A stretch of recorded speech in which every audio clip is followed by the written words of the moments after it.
He says this is a very good place to live if you're an allergist, as you get a lot of clients. But he's actually a very good physician. He diagnosed me better over the phone when we lived in South Dakota than 3 doctors did in person.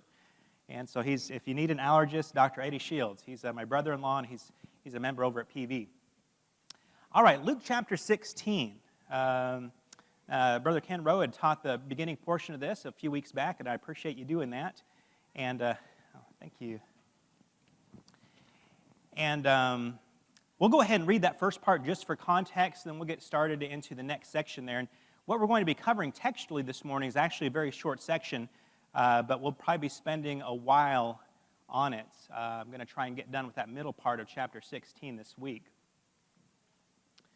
Some of the material that I'm going to be presenting today is from these folks, Matt Chandler, John Mulsack, and Ralph Wilson. Starting at verse 1 in chapter 16, Jesus told his disciples, there was a rich man whose manager was accused of wasting his possessions. So he called him in and asked him, what is this I hear about you?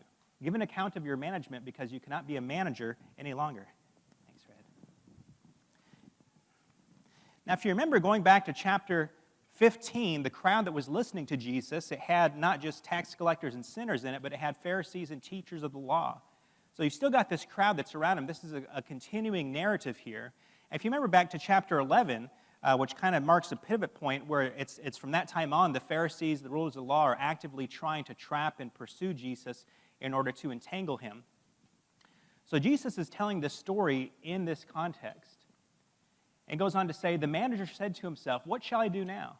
My master's taking away my job. I'm not strong enough to dig, and I'm ashamed to beg. I know what I'll do so that when I lose my job here, people will welcome me into their houses. So he called in each one of his master's debtors. He asked the first, how much do you owe my master? 900 gallons of olive oil, he replied. The manager told him, take your bill, sit down quickly, and make it 450. That's a good deal, right? Cutting your debt in half. And the second, he said, how much do you owe?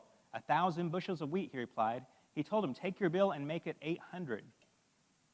The master commended the dishonest manager because he acted shrewdly.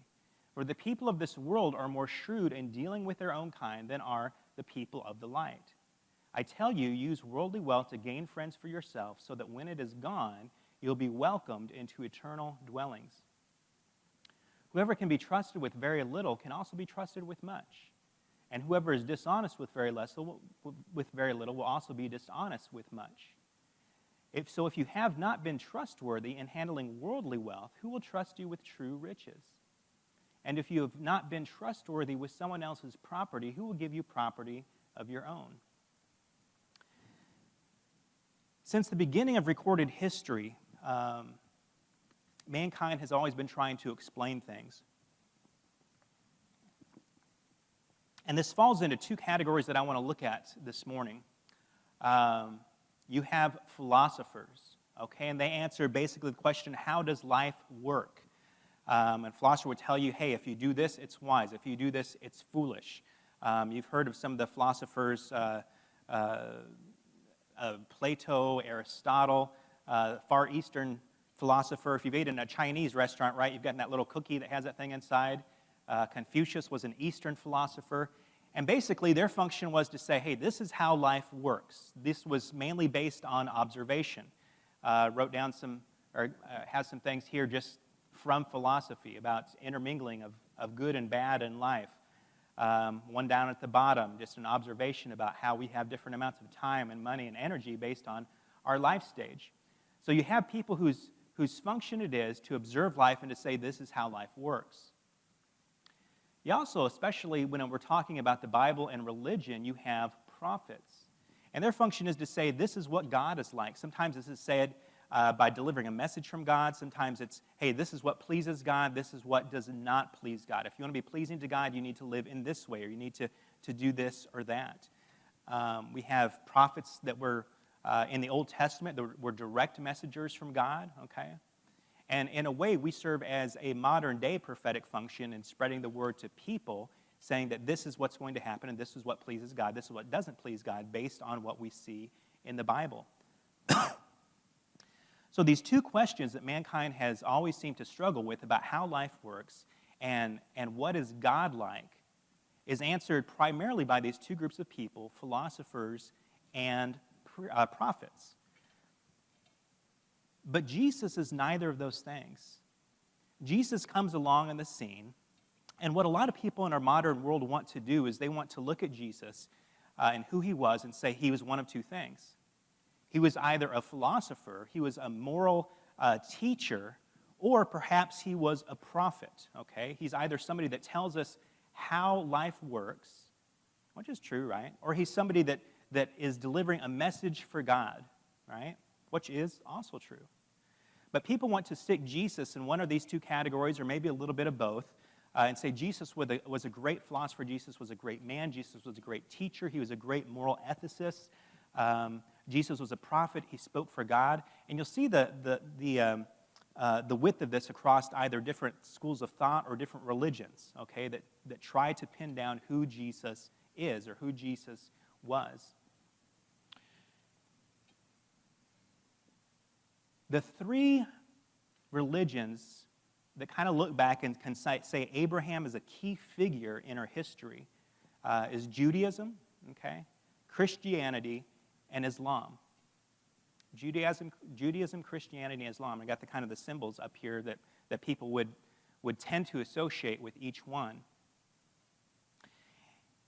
And so some people wonder, particularly religious relativists or atheists or people who just study religion in general, since all of these groups claim Abraham as a key figure, claim Abraham as their father, why is not there more intermingling going on, or why is there not more interfaith thoughts that's going on between these groups? You have books like this that come out, Heirs of Abraham.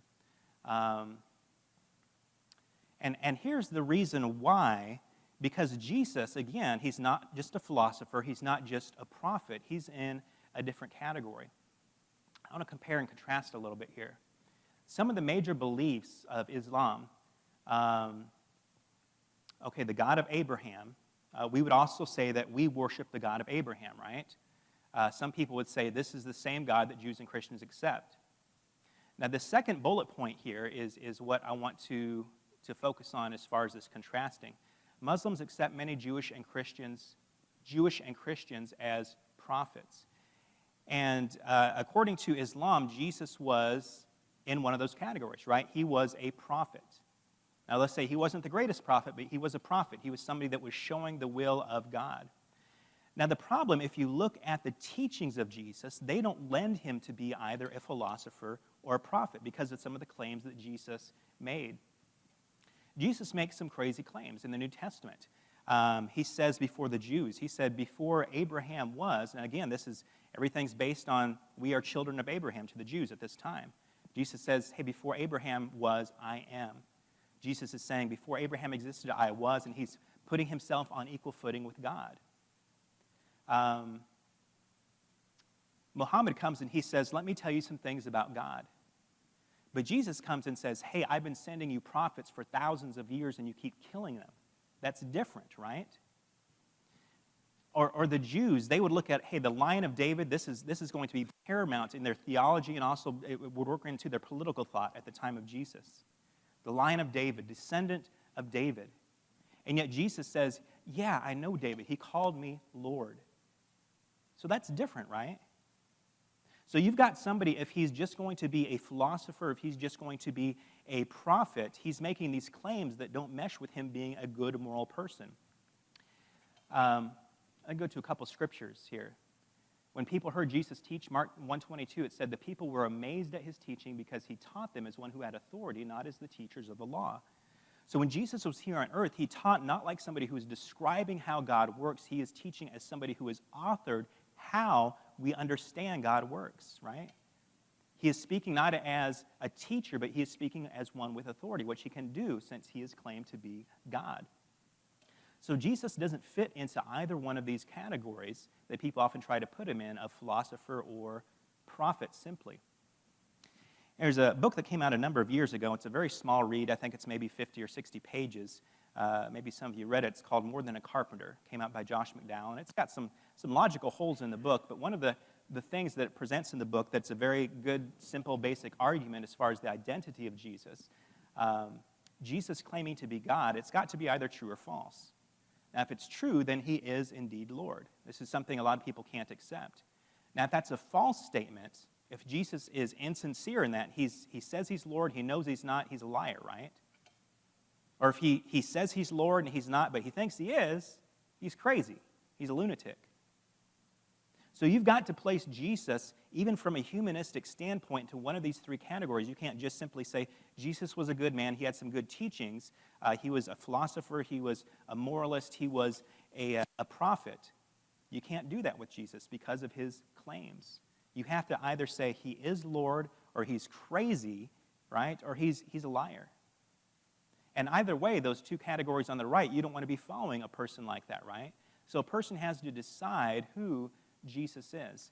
And that's kind of been the function and the desire of a lot of religious people as they sit and observe and think about who God is and how he works. They have to consider who Jesus was. Okay, I want to give you that little bit of background. That's going to come in here in just a little bit. He goes on to say in verse 13, no one can serve two masters.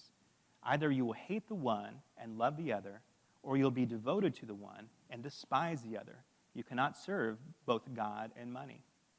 Now again, look at the crowd who's listening to him. The Pharisees who loved money heard all this and were sneering at Jesus. He said to them, you are the ones who justify yourselves in the eyes of others, but God knows your hearts. What people value highly is detestable in God's sight. So what's going on here? You have the Pharisees, there's this group of people who really love to be viewed as righteous and holy by the people around them. But Jesus says, hey, God knows your hearts. God knows you're wicked. You're doing the right thing, but you're doing it with the wrong motives, okay? One thing that Jesus is pointing out in this passage here is that you can do the right things, but if your heart isn't right, God finds those things detestable. So listen, if you're just coming to church because you want to look good in front of other people, if you're just doing your acts of service to be seen by men, Jesus says that's detestable. We can go into Scripture to find this is true. In Amos 5:18, God is speaking to his people here. He says, woe to you who long for the day of the Lord. Why do you long for the day of the Lord? That day will be darkness, not light. It will be as though a man fled from a lion only to meet a bear, and as though he entered his house to rest his hand on the wall only to have a snake bite him. Will not the day of the Lord be darkness, not light, pitch dark without a ray of brightness? I despise your religious festivals. Your assemblies are a stench to me. Even though you bring me burnt offerings and grain offerings, I will not accept them. Though you bring choice fellowship offerings, I will have no regard for them. Away with the noise of your songs. I will not listen to the music of your harps. But let justice roll on like a river, righteousness like a never-failing stream. Did you bring me sacrifices and offerings 40 years in the wilderness, people of Israel? You have lifted up the shrine of your king, the pedestal of your idols, the star of your God, which you made for yourselves. Excuse me. And throughout the Old Testament, God's people just have a habit of doing this, don't they? Of setting up and making idols for themselves. And because of this, God says, hey, why do you long for... Because people are saying, oh, I wish the day of the Lord would come. There's going to mean deliverance. It's going to mean good things. Similar to what we would think today, right? We would think, even in our venue today, we think we are waiting diligently, we are waiting patiently for the day of the Lord. Because as Christians, we believe that's going to be a great day for us, just as God's people did here. But God told his people here, he says, the day of the Lord is not going to be a good thing for you. What's going to happen? You're going to think it's something good, and it's going to turn. It's going to be like you're running away from a lion, and all of a sudden you meet a bear, right? That's a bad day for you. It's going to be like you go in your house, you think you're okay, you lean against the wall, and all of a sudden you get bit by a snake. What you thought was safety, what you thought security for you is not going to bring that thing. These are people that rested in their religious action. Look here. They're doing right things. They're bringing burnt offerings, grain offerings. He says they bring choice fellowship offerings. They're bringing good stuff here. They're singing to God. God says, hey, all this stuff, it's not only is it not pleasing to me, it's detestable to me. What you're doing is a stench to my nose. Why? Because these people didn't have God at the heart of what they were doing. They had made for themselves idols. They had worshiped things other than God. And the comparison I want to draw to our lives today is it's very easy for us to think, I'm not greedy, right? And we talked about this a few weeks ago. I'm not greedy, right? Because I can look at other people around me and I can see that they have more wealth than I do, that they use wealth differently than I do. And it's so easy for us to build up idols for ourselves in our lives that keep us either from serving the poor or serving each other. And it's not just money. It's not just jobs that we can do this with. We can make idols out of good things. We can make idols out of our family. We can make idols, out of this congregation. We can make idols out of the sports we send our kids to. Right action does not mean the right heart. But you need to have that right action, but you need to have the heart that pursues God that goes with that action. Jesus goes on to say here, the law and the prophets were proclaimed until John. Since that time, the good news of the kingdom of God is being preached and everyone is forcing their way into it. It is easier for heaven and earth to disappear than for the least stroke of a pen to drop out of the law. What Jesus is describing here, you have John the Baptist, a man who we have given a little pre-birth narrative of him, but after his birth, he just comes crashing onto the scene years later as this wild man eating locusts and honey, dressed up in animal skins, okay? And he's calling people to repentance. And Jesus is saying, up until the time of John, we had the law and the prophets. Now John and the kingdom of heaven now is being preached, okay? So John is kind of a transitional figure that's going to herald Jesus Christ. And we, of course, call these times, before Jesus, the Old Testament, the time of Jesus, afterwards, the New Testament. It's a covenant that God makes with his people. But Jesus says here, it's easier for heaven and earth to disappear than for the least stroke of a pen to drop out of the law. So what's he talking about? Is he saying that we're still under the Old Testament law? Are we still governed by that law? If you read your Bible seriously at all, you've got to do something with the fact that God in the Old Testament seems like a different character than God in the New Testament, does he not? God in the Old Testament, listen, hey, remember that mountain? Remember that idol? Remember that ark I told you not to touch? Well, you touched it, so I'm gonna kill you. Or you committed this sin, so I'm going to kill you. I'm going to kill your family. I'm just going to burn the whole city to the ground, right? And this is God in the Old Testament. God in the Old Testament, hey, go out and just kill these people. Don't spare their wives. Don't spare their children. Don't spare their animals, okay? And all of a sudden you get to the New Testament, and God is, Jesus, the perfect image of God. He's saying, hey, if you're weary, come to me, right? You have a very contrasting pictures of who God is. So you've got to do something with that, right? And what some people are tempted to do, let's say, as God got older, he mellowed out, right? And we kind of compare God to what we do sometimes. And that's not what's going on here. Or you'll say, some people will say the Old Testament, that was kind of plan A, right? God gave his people the law. He gave them the Ten Commandments. They can't obey it. So what happens? Well, Holy Spirit, Jesus, get in here. We've got to have a different plan. We've got to go plan B, so we're going to send Jesus to earth, and he's going to die for everybody's sins because plan A didn't work. No, that's not right. The New Testament would unpack the idea like this.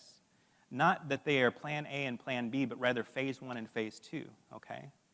This is the same God working out his will and working out his way in the world which we live. I'm going to read this quote from this author that kind of points this out. He says, intrinsic within all the law and prophets is this distant promise. The Old Testament perpetually points outside of itself. There's no solution to Old Testament promises within the Old Testament. You can read covenant there. It's the same thing.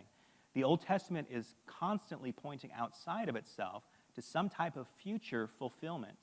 And the intrinsic within each of the laws of God in the Old Testament is this distant promise. So what this author is pointing out here is something that we can also read about. I think I put it a little bit further out here. That the law was meant to point us to Jesus Christ. In Galatians 3:24, acts as a tutor for us. I'm going to give you a few examples of this from the Ten Commandments, okay? Just God's covenant that his people were to keep, and if they kept them, they would be his prized and treasured possession. 10 simple rules, right? We talked about this a few months ago. Have any of you, even though we're not under these commandments, okay, have any of you been able to keep them? You say, I'm not a murderer, right? Have you ever lied? Yeah? If you can talk, you've lied, okay? Have you ever coveted somebody's stuff? Man, I wish I had that. I want their stuff. Listen, the first commandment, don't have any other gods but me. Don't worship any engraved images. It reads like this in Exodus 22. I am the Lord your God who brought you out of Egypt, out of the land of slavery. You shall have no other gods before me. So what's the command here? The command is don't worship anything other than me. On the throne of your life, in your heart, don't worship anything as greater than I am. Now what happens when you do that? If you put things on the throne of your life that are not God, not only is God displeased, but your life is probably not going to go well. I'm speaking in the eternal sense here. But if you place God on the throne of your life, God is pleased, and you will have life, you will have vitality, you will have fullness, you will have vigor spiritually in your life, right? Another one here, don't covet your neighbor's, he gives a list here in Exodus 20:17. You should not covet your neighbor's house. You should not covet your neighbor's wife or his male or female servant or his ox or donkey or anything that belongs to your neighbor. So listen, not their house, not their car, not their job, not their vacation time, not their kids, all right? Don't covet what is somebody else's. What happens if we fail in this commandment? Well, you've seen this happen. Maybe it's happened to you yourself. You start chasing after things, right? Because you want that nicer car, you want that bigger house. Hey, even you want maybe a family of your own, right? So you chase after these things, you covet these things that other people have. And your life becomes about the pursuit of those things to the neglect of your relationship with God. And yet, if you live in a way that is in accordance with this commandment, what happens? Now, hopefully some of you who have lived through the coveting stage have made it to the stage where you're not coveting. There's a peace in who you are. There's a peace in God's provision for you because you're not comparing yourself to other people. And whether you have a nice house or whether you drive a jalopy, you can say, I'm satisfied in what God has given me. And listen, whether your spouse is like a drippy faucet or whether they are a blessing and honor to you, you can say, I'm content with God's provision for me. It's the mindset of thankfulness that brings us into not coveting. So these are commands that God gives us, but we can see in each of the commands that there's also an implicit promise that if you do this, things are going to work different for you in life than if you don't. But the problem with that is that we're not good at obeying. Listen, in Exodus chapter 20, where the law was given just a few chapters earlier, what's happening? God's people were being delivered from Egypt. He was using Moses, delivering with God's hand. He was delivering the 10 plagues on Egypt, right? And all of a sudden, though, what happens by chapter 32 is now the people, while Moses is gone and away, they've talked to Aaron and they said, hey, we want to worship gods like we did in Egypt. And of course, Aaron gets together and he builds this golden calf, and he tells Moses, when Moses comes down later, one of the greatest stories in the Bible, right? I threw all this gold in the fire and out came this calf, right? Hey, that's quite the business, okay? If you can throw something in the fire and you get something that's just created and crafted that comes back out to you. God is saying, and don't worship other gods before me, as he was saying to his people, hey, listen, all those gods in Egypt, don't go back to them. Christian, all those other gods you used to worship in your life that you're tempted to worship now, don't go back to them. Remember what your life was like under captivity. Some of you never have really felt captive by sin, so you don't feel that pull as much as maybe some of the others of us do. Don't go back into that life of captivity. Because God, even throughout the plagues, was saying, and you know, if you've looked at the plagues, the Egyptians had a god for the water. They had a god that controlled the light in the daytime. And each plague that God would send would really kind of just symbolically pound down a representative of that area that the Egyptians would worship. So it wasn't just that God was trying to make life hard for the Egyptians. Through the plagues, he's saying, you know what? The Egyptian gods, they're really not gods at all. They hold no power compared to me. And so God is saying, don't worship other gods. Don't put anything else on the throne of your life besides me. Because whatever you stick there is not going to be a good God for you. It's going to be something that you pursue that will leave you empty. So first problem is that we have a hard time obeying. And listen, don't think that we're better than the Israelites. I would wager that you and I have just as hard a time obeying and doing what we know to be right? Or staying away from what we know to be wrong. It's just nobody's written a book about you. right? So we have a hard time obeying. Another problem, I want to read this quote, and this is going to bring this out. It says, even when we do manage to obey all of them, it does not produce worship, life, vitality, and meaning. Instead, it creates arrogance and pride. And then we use our disciplined morality to beat up and judge others. So this is another problem intrinsic in the law. First of all is that we can't obey it, right? Second of all, you're going to have some people who, sheer force of discipline, look pretty good at obeying the law. And maybe actually fairly decent at obeying the law. Hey, if you're going to be a Pharisee, you've got to be like this, right? You've got to know what the law is. You've got to obey the law. You're going to look good in people's eyes. But what happens? People who, through their own sheer force of will and discipline, find that, hey, I'm going to obey what I see in the Bible through my own sheer force of will, what often happens is this.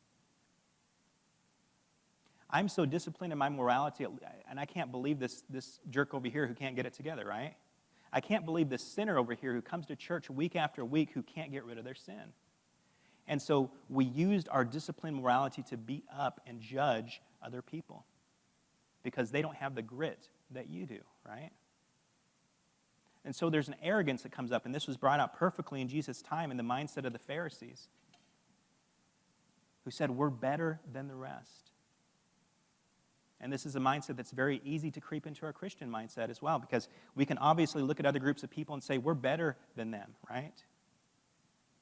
And listen, our only boast as Christians is in the cross. Our only boast as Christians is Jesus. So we have the Old Testament, our pursuit is the obedience to that law. And the New Testament, what happens is our pursuit is now not to that law, but our pursuit is now Jesus Christ. See, those two things that we talked about, our inability to obey and our arrogance when we find that we are in seasons of life where we obey, Jesus removes those on the cross.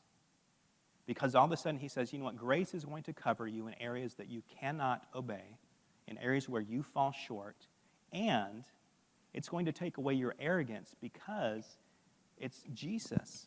He's the one who makes you holy. We get our righteousness from him, not from our acts displayed before God, right?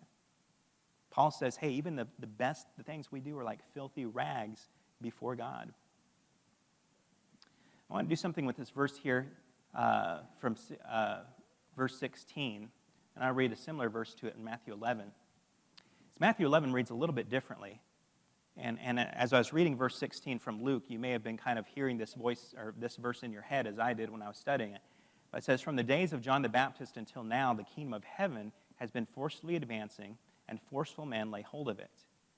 And Luke, it says, since that time, the good news of the kingdom of God is being preached, and everyone is forcing his way into it.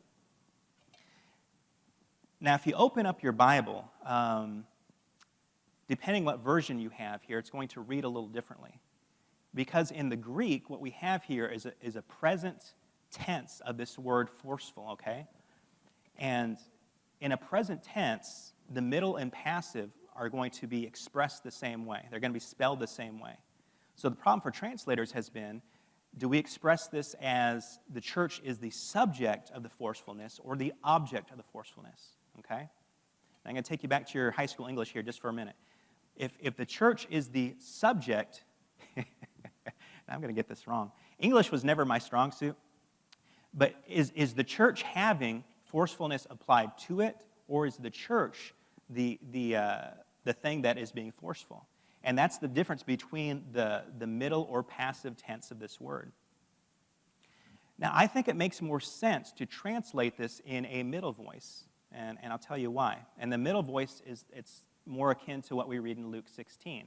It says that everyone is forcing his way into it. There is a way to read, particularly Matthew 11, if you read it with a passive voice. People that interpret it with a passive voice will be saying that there are violent people in the world that are taking hold of the church and causing the church harm. But Jesus describes the church in such a way that the church, the gates of Hades will not withstand the power of the church, the power of the bride, right? So to me, it doesn't make sense to translate this into a passive voice that says, well, even though the gates of hell won't withstand against the church, there are these human beings that are out here that are going to attack it and cause it some sort of harm.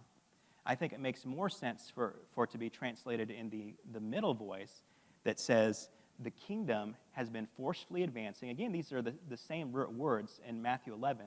The kingdom has been forcefully advancing, and using that same root word, speaking of the people who are laying hold of the kingdom. Okay? So you have the same element that's making the kingdom forcefully advance is also the same elements that's describing the people that are working their way into or that are forcing their way into the kingdom. So Luke 16:16, I think that's a very good reading there, that everyone is forcing his way into it. And up there in Matthew 11, that forceful men lay hold of it. I think the translators there did a very good job, because even when it says they lay hold of it, that leaves some room for ambiguity, doesn't it?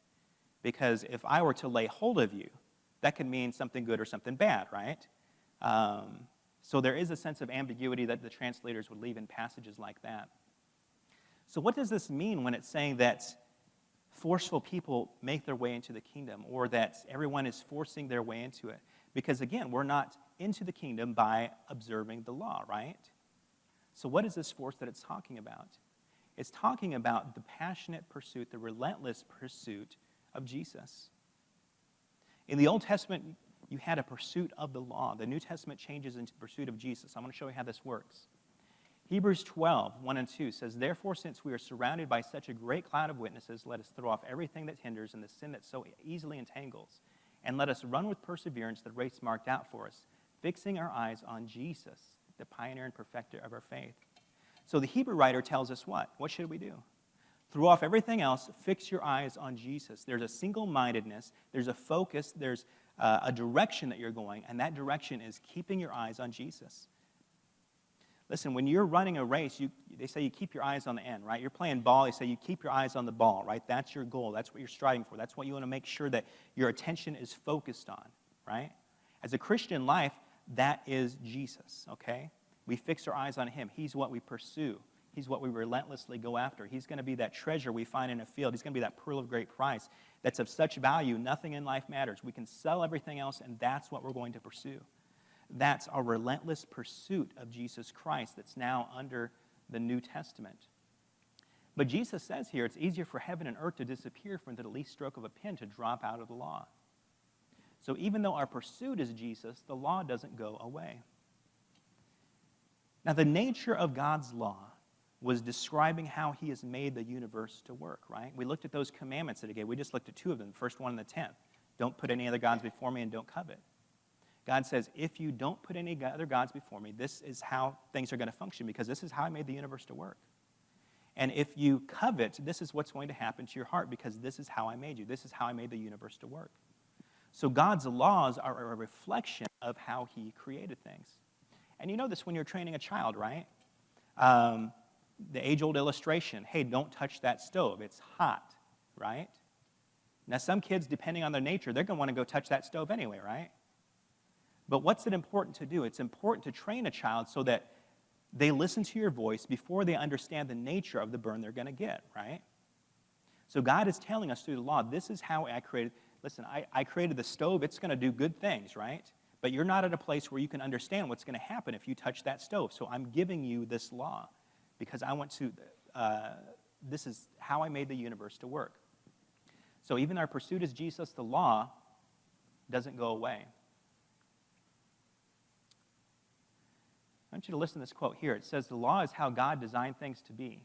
The law is about bringing us into the reality of how things are. So all the commands of God are not arbitrary. God doesn't give these commands and say, because I said so. Instead, he gives commands to lead us into how he designed life to work. So we can't just get rid of the law because it's how he wired the universe to be. Rather, he's saying that in a pursuit of Jesus Christ, in a relational pursuit of God in the flesh, the law gets fulfilled. Love the Lord your God, love your neighbor as yourself, right? Matthew 5:17, Jesus says, do not think that I have come to abolish the law and the prophets. I have not come to abolish them, but to fulfill them. Galatians 3:24 that I mentioned earlier says, therefore the law has become our tutor to lead us to Christ, so we may be justified by faith. And Jesus illustrates it this way. In verse 18, he says, anyone who divorces his wife and marries another woman commits adultery, and the man who marries a divorced woman commits adultery. Now just breathe. We're not going to talk about divorce today, okay? Sometime later when we get into covenants, I want to talk about marriage and I want to talk about divorce. But actually, Jesus is using this to illustrate a point here, okay? What does Jesus just say? He said, the law is it's there. It's how I made the universe to work, right? And then Jesus goes on to say this. And if you've been growing up in the church, you're probably very familiar with this verse. But I want you to look at something here. What Jesus was conveying here was not what was in the law. Do you get that?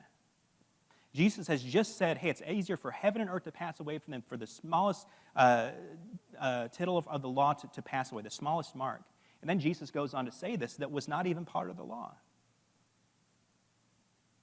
What Jesus is conveying here is this is a higher ethic. What he's pointing out right here, anyone who divorces his wife and marries another woman commits adultery, and the man who marries a divorced woman commits adultery. This is a higher ethic than what was previously in the law, right? Because what was the law? It's brought out in Matthew 19. The Pharisees ask, why then did Moses command a man to give his wife a certificate of divorce and send her away? Jesus replied, Moses permitted you to divorce your wives because your hearts were hard. So the law was, hey, if you want to divorce your wife, you give her a certificate of divorce, you send her away, you make sure that she's taken care of, right? But Jesus, even though he's just said that law is not going to pass away, right, he gives a higher ethic now than what the law demanded.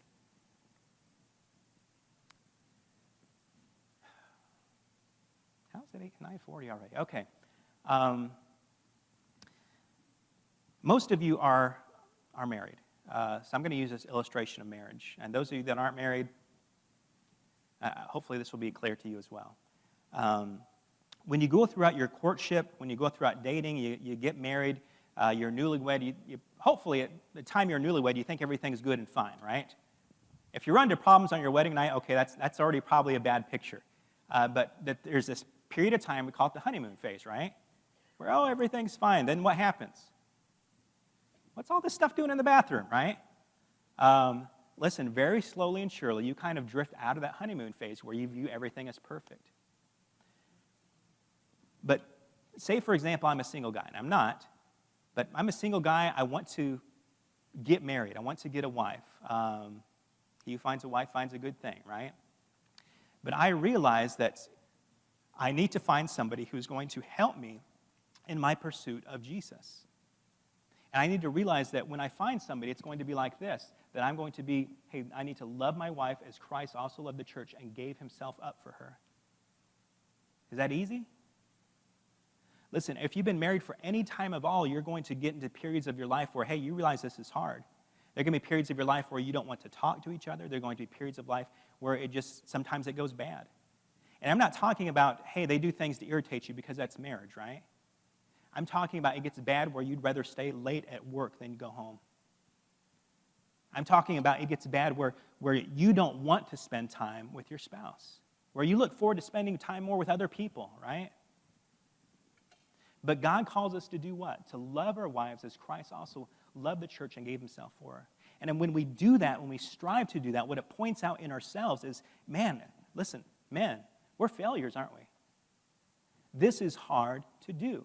And yet when I try and I endeavor to love my wife as Christ loved the church, it points out in me that, you know what, sometimes my pursuit is not pure. It points out to me that sometimes I want to be God. It points out to me sometimes my selfishness, right? And all of these things that are under the surface of my relationship with God are brought out in marriage. Listen, you might not know that you're greedy in your service to God or you're giving to God, but marriage is going to point that out. You might not know you're selfish, but marriage is going to point that out. You might not know that, hey, you know, my ability to love I thought was up here, it's way down here. Marriage is going to point that out. When you're striving and pursuing to love your wife as Christ loved the church, you're going to realize that there are areas you're short in. And that carries on over into, but listen, if I pursue and I relentlessly struggle with these things and I love my wife, what's going to happen? If I'm displeased with her, am I going to give her a certificate of divorce? Listen, that was the law, right? But all of a sudden, if I'm pursuing her as God told me to, it's going to create a greater ethic in me than the law itself could do. I want to say that again. If I'm pursuing her like God said to pursue her, it's going to create a greater ethic in me towards that marriage than the law itself could do. Because the law says if you're displeased, send her away. Jesus points us to a higher ethic than what the law can give. Listen, most people try to white-knuckle life. And again, you can do that for so long, and you might go through seasons of your life where you're very well disciplined, where you're keeping yourself away from sin, but eventually your grip gives out, doesn't it? Eventually your feet of clay are exposed. But Jesus removes the consequences of you not being able to obey and the possibility of your arrogance because of your obedience. So what do we need to do? I want to look at some stats real quick. How many of you caught the Arkansas game yesterday? No Arkansas fans? In the office, it's all Arkansas fans, except for Danny. Poor Danny is man, he's a Mississippi, Old Miss fan. And so everybody at the office gives him a hard time. And I'm not yet an Arkansas fan. I'm headed that way, but Arkansas really had a good blowout game yesterday. And listen, if you're a sports fan, you're going to look at stats a lot, right? I want to look at a stat for the church real quick. 80% of young people leave the church within 2 years after graduating high school. 80%. So listen, when our kids come in here and are sitting here today, look at them. The statistics say 4 out of 5 of them, 2 years after high school, they're going to be gone. I'll let that sink in for a minute. Because maybe this has happened to you, maybe it's happened to your own kids. And I think there's reasons for that. First is I think we do a much better job in the church of teaching rules and morality than we do teaching about the beauty of Christ. And that's so much more attractive. The beauty of God is so much more attractive than do this, don't do that, right? Because a religion of rules isn't going to keep you. But an interesting thing with this statistic is there have been some researchers that say, you know what, there's a group of them that are coming back. They'll leave for a time, they'll go off to college and they'll party for 6-8 years, and then what happens? Usually, typically, you have kids, right? And you're thinking, man, I don't want my kid to grow up to be an axe murderer, right? And so what happens? You think, hey, get in the car, get in the van, we're going to church. And what happens if you have generations of people that view their church, that view God's people as a center simply for morality instead of a center for a pursuit of Jesus Christ? And two things that really kind of work against us. One is the prosperity gospel. I'm not going to go into a lot here because I've really dogged that before. That people would teach you, God wants you to be healthy and happy, right? Listen, read Hebrews 10, read Hebrews 11. That's not the case. People are being commended for their faith, for being sawn in two, for being eaten by lions, for having their possessions seized, right? And another one, and I think it's a bigger problem for us in the church. Listen, if you come to church and have no real affection or pursuit of Jesus, but are just trying to be better morally, you're living in phase 1. And so many times when people especially come back to church after you have kids, what's the reasoning for that? There's no real pursuit of Jesus there. There's really no affection for Jesus in your life. It's that just you want your kids to be good moral people, right? My folks went to church, their folks went, it's what good folks do, right? We go to church. But listen, if we come to church just hoping to be better morally and saying, hey, at least I'm not the guy I was last year. At least I'm not the college version of me, right? At least I'm not my father. That's not how this game is played. You're still living in phase 1, and that was never meant to keep you. The promise has been found in Jesus Christ, and yet so many of us will rest right here, right where the Pharisees did that Jesus is trying to address. We're going to rest on that law. We're going to rest simply on being moral people. And I don't understand how people come to church week after week, year after year, and have no real affection, no real pursuit of Jesus in their life. I don't know what you're gaining out of that. Because the promise that's been given to us isn't that we're going to be stuck in guilt and shame and struggle with these circular sins that, listen, I think this is one reason we get caught up in these sins and we stay there. We tend to wrestle with them. We might break free for a while and we're right back because, listen, you can't overcome sin by sheer determination alone. It takes an active pursuit of Jesus. And then through the change of your heart, a higher ethic is born in you than could ever be produced by the law. Just the same with the marriage illustration that I gave. Our pursuit is not to be better moralists. Our pursuit is found in Jesus Christ, and that creates a better ethic in you than the law can. Well, we are out of time. We'll go ahead and pick up there next week, and I think we're going to go ahead and get into the rich man and Lazarus. And again, this is all one continuing thought, all of chapter 16, so read it that way this week. Thanks.